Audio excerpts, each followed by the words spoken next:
Hello நண்பர்களே, வணக்கம். நான் உங்கள் பிரியா. நம்ம இன்றைக்கி பார்க்க போகிற பதிவு என்ன அப்படின்னு பார்த்தீங்கன்னா, நம்ம கோவிலில் போய் சாமி கும்பிடும்போது ஒரு சில பேருக்கு கொட்டாவி வரும், ஒரு சில பேருக்கு கண்ணீர் வரும். அப்புறம் நம்ம சாமி கும்பிட்டுட்டே இருக்கும்போது சாமிக்கு வச்சுருந்த பூ சாமி மேலே இருந்து கீழே விழும். இந்த மாதிரி வரதுக்கெல்லாம் என்ன பலன்கள், அப்புறம் நம்ம ஏதாவது ஒரு வேண்டுதல் வைக்கும்போது நம்மளுக்கு மணி அடிக்கிற அந்த மணி ஊசை கேட்டது அப்படின்னா அதற்கும் என்ன பலன் சொல்லி நம்ம இந்த பதிவில் தெளிவாக பார்க்கலாம். நம்ம வீடியோவை நீங்கள் இப்போ தான் ஃபஸ்ட் டைமாக பார்க்குறீங்க அப்படின்னா நம்மளோட சேனலை சப்ஸ்கிரைப் பண்ணி வச்சுக்கோங்க. அப்போ தான் நான் போடுற இதே மாதிரி ஏதாச்சும் வீடியோக்கள் உங்களுக்கு பயனுள்ளதாக இருந்துச்சு அப்படின்னா உங்களால் பார்த்து அதை தெரிந்து கொள்ள முடியும். நீங்கள் இந்த வீடியோக்களை பார்க்குற முருக பக்தராக இருந்தீங்க அப்படின்னா மறக்காமல் ஓம் சரவண பவான்னு சொல்லிவிட்டு ஒரு கமெண்ட் மட்டும் போஸ்ட் பண்ணுங்கள். இப்போ வாங்க நம்ம பதிவுக்குள்ளே போகலாம். முதல்ல நம்ம சாமி கும்பிட்டுட்டே இருக்கும்போது நம்மளுக்கு சாமி கும்பிடுற நேரத்துலையோ இல்லை கும்பிட்டு அந்த முடிக்கிறது வரைக்கும் நம்மளுக்கு தொடர்ந்து கொட்டாவியாக வந்துட்டே இருக்கும். கொட்டாவி வர்றது இயல்பாகவே எல்லாருக்கும் வர்றது இயற்கையான ஒரு விஷயம். மனுஷனுக்கு தூக்கம் வரும்போதோ இல்லை ரெஸ்ட் இல்லாமல் வேலை பார்க்கும்போதோ இல்லை கொஞ்ச நேரம் நம்ம ட்ராவல் பண்ணிட்டு வந்தோம் அப்படின்னா கண்டிப்பாக நம்மளுக்கு கொட்டாவி வரதெல்லாம் ஒரு சாதாரண விஷயந்தான். ஆனால் நம்ம காலையிலேயே எழும்பி ஃப்ரெஷ்ஷாக குளிச்சுட்டு நல்லா சுறுசுறுப்பாக கோவில்களுக்கு போகும்போது கோவிலில் போயிட்டு நம்ம அந்த சாமிக்கிட்ட ஏதாச்சும் வேண்டுதல் வைக்கும்போது ஒரு சில பேருக்கு தொடர்ந்து கொட்டாவியாக எடுத்துகிட்டே இருக்கும். ஸோ அப்போ வர்றது இந்த கொட்டாவியை கொட்டாவின்னு சொல்ல மாட்டாங்க, அது கெட்ட ஆவி. அது கெட்ட ஆவின்னா நீங்கள் பயந்துராதீங்க, பேய் பிசாசு அப்படின்னு சொல்லிட்டு. நம்மளுக்கு கோவிலில் எடுக்கக்கூடிய கொட்டாவி கெட்ட ஆவி. அது ஏன் அப்படி சொல்கிறாங்க அப்படின்னா, அவங்க எல்லாருக்குமே தெரியும், கோவிலில் நேர்மறை ஆற்றல் அதிகமாக இருக்கும்.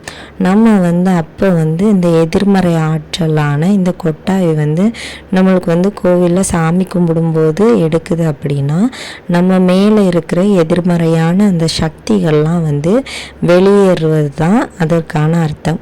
அந்த தெய்வத்தினோட நேர்மறை சக்தி நம்மளுக்கு நேரடியாக நம்மளை இதாகிறதுனால நம்மளுக்கு அந்த நம்ம உள்ளே இருக்கிற அந்த கெட்ட சக்தியெல்லாம் வெளியே போகுது.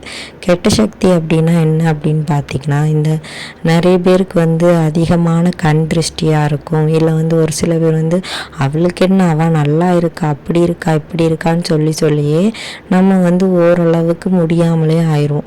ஸோ அந்த மாதிரி அதிகப்படியான கண் திருஷ்டி இருக்கிறவங்களுக்கு தான் இந்த மாதிரி கொட்டாவிகள்லாம் வரும்.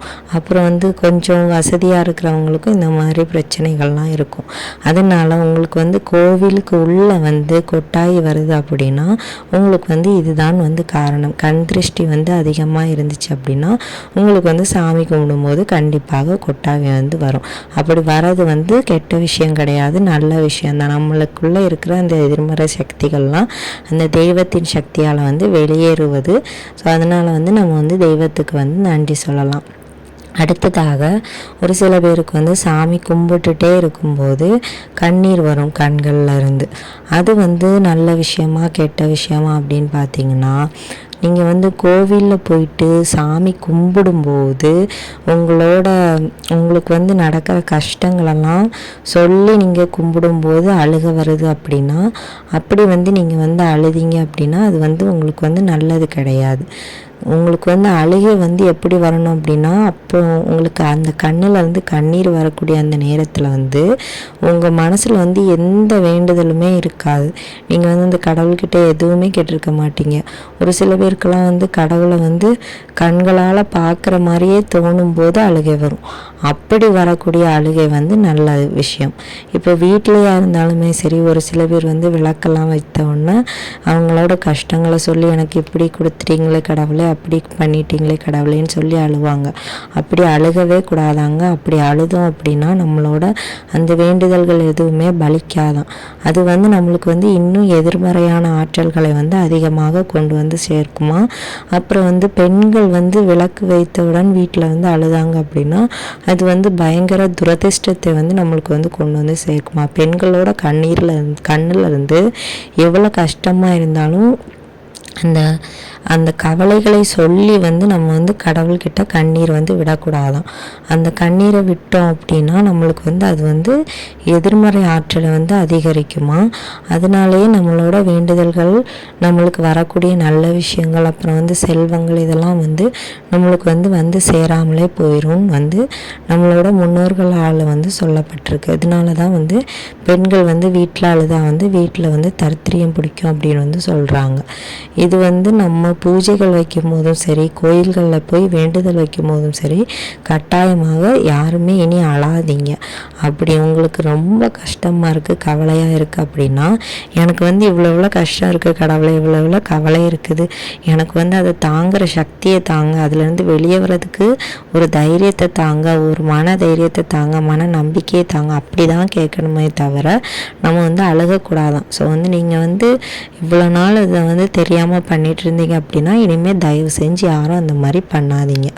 அடுத்ததாக வந்து நம்ம வந்து கோவிலில் வந்து சாமி கும்பிட்டுட்டு இருக்கும்போது மணி அடிக்குது அப்படின்னா என்ன பலன்? இப்போ வந்து நீங்கள் வந்து அப்போ தான் கோவில் வாசலில் போயிருக்கீங்க, நீங்கள் வந்து கால் வச்சதுமே மணி ஓசை வந்து கேட்குது.